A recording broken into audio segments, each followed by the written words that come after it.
बच गया।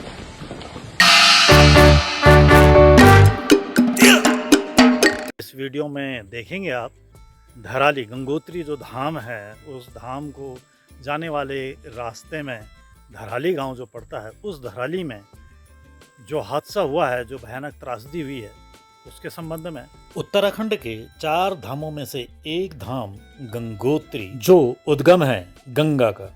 इसी गंगा के किनारे जब हम बढ़ते हैं आगे तो मिलता है भैरव घाटी, फिर भैरव से आगे बढ़ते हैं तो मिलता है फिर लंका।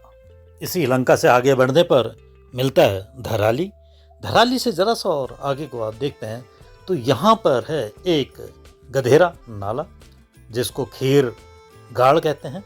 यहीं पर बादल फटने से ये सब मलबे में तब्दील हुआ और सब खीर गाड़ में समा गया।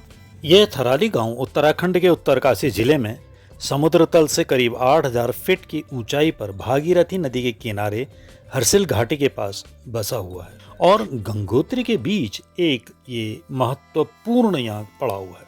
अपनी प्राकृतिक सुंदरता, क्षेत्र के बागान और राजमा की खेती के लिए बहुत प्रसिद्ध है।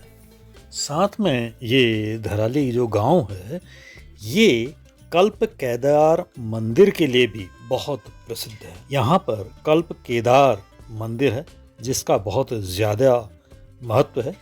इस मंदिर का जो वास्तुशिल्प है वो केदारनाथ धाम से मिलता जुलता है, जिसके कारण इसका नाम कल्प केदार पड़ा है। लोगों का कहना यह है कि यह मंदिर वर्षों तक किसी आपदा की वजह से जमीन में दबा था। 1945 में खीर गंगा के इस नाले का बहाव जब कुछ कम हुआ तो लोगों को इस मंदिर का शिखर दिखाई दिया, जिसके बाद 20 फीट खुदाई करने के बाद यह पूरा शिव मंदिर सामने आया। इसी धराली गांव में बीते मंगलवार 5 अगस्त को 2025 को बादल फटने की घटना ने पूरे क्षेत्र को हिला कर रख दिया है। खीर गंगा नाले में अचानक आए मलबे और बाढ़ ने धराली के कई घर, दुकानें और होटल, होम स्टे इनको बुरी तरह नुकसान पहुंचाया। कई होटल और होम स्टे इस बाढ़ में बह गए हैं। इस हादसे में अभी तक 4 लोगों की मौत हो गई है, जबकि 50 से भी ज़्यादा लोग अभी घायल। यह घटना करीब 1:45 के आसपास मंगलवार को हुई। इसमें अभी तक जो है SDRF, NDRF, ITBP और आर्मी की टीमें बचाव कार्य में जुटी हुई हैं। हिमालय की दरार पर बसा है धराली। इन बीते 10 सालों में धराली तीसरी बार तबाह हुआ है। पहले ये 1864 में, फिर 2013 में, फिर 2014 में यहाँ पर बादल फटे थे। इसमें जो खीर नाला है, इस खीर नाले ने बहुत तबाही मचाई। भूगर्भ वैज्ञानिकों ने तीनों ही आपदाओं के बाद धराली गांव को कहीं और बसाने की सलाह भी राज्य सरकार को दी थी। यह भी बताया जाता है कि आपदा के लिहाज से धराली जो है ये टाइम बम पर बैठा है, लेकिन इसे शिफ्ट नहीं किया गया। गांव के बारे में चले जानते हैं कि जो भूवैज्ञानिक हैं, वैज्ञानिक हैं, ये लोग क्या कहते हैं।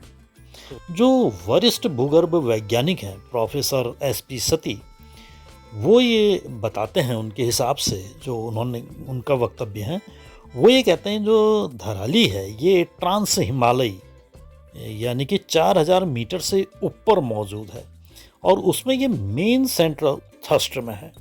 यह एक दरार होती है जो मुख्य हिमालय को ट्रांस हिमालय से जोड़ा करती है। ये भूकंप का बहुत अधिक संवेदनशील जोन भी है। जिस पहाड़ से खीर गंगा नदी आती है वो 6000 मीटर से भी ऊंचा है। जब भी वहाँ से सैलाब आएगा तो वो धराली को तहस नहस करके, ऐसा कहा जाता है कि करीब 6 महीने पहले पहाड़ी का एक हिस्सा टूटकर इस खीर नदी में गिर गया था, लेकिन ये तब वहाँ पर अटक गया था। तो हो सकता है वही हिस्सा टूटकर फिर ये नीचे को आज सैलाब बन के बह के आ गया है। इस संबंध में एक वहाँ के स्थानीय नागरिक बोलते हैं कि 5/8/2025 को ठीक 1:30 बजे ये फ्लड आया और इसने धराली में किया, बिल्कुल एकदम साफ हो गया है। वहाँ 60-70 लॉस है वो भी फिनिश हो गए हैं और आदमियों का भी कोई पता नहीं चल रहा, संपर्क नहीं हो पा रहा है। ये 5 अगस्त बहुत ही गलत है। 1978 में इसी 5 अगस्त को नुड़िया नामक स्थान पर बाढ़ आई थी। होटल हुए, मार्केट हुआ, गांव हुआ, सारा तबाह हो चुका है। इसी संदर्भ में अल्मोड़ा के ख्याति प्राप्त साहसिक यात्रा करने वाले श्री भरत शाह बड़े दुखी मन से कहते हैं, जाने कितने सुंदर सुंदर जगहों को जोड़ता है। इस सेवों की खूबसूरत घाटी है ये वो जगह है जहां भगीरथी बहती है तो गंगोत्री 1 और गंगोत्री 2 के पीक दिखाई देते हैं। लेकिन आज जो ये दुर्घटना हुई है उसके पीछे अगर उन कारणों के विषय में सोचें तो ये प्रकृति के साथ खिलवाड़ जो किया गया है उसी का परिणाम है।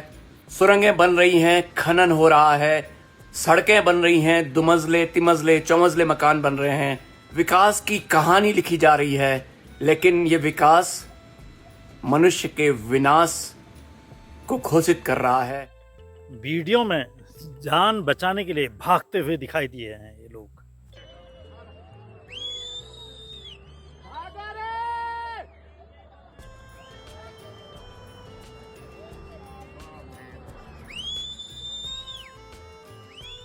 तो आज का वीडियो अब यहीं पर समाप्त करते हैं।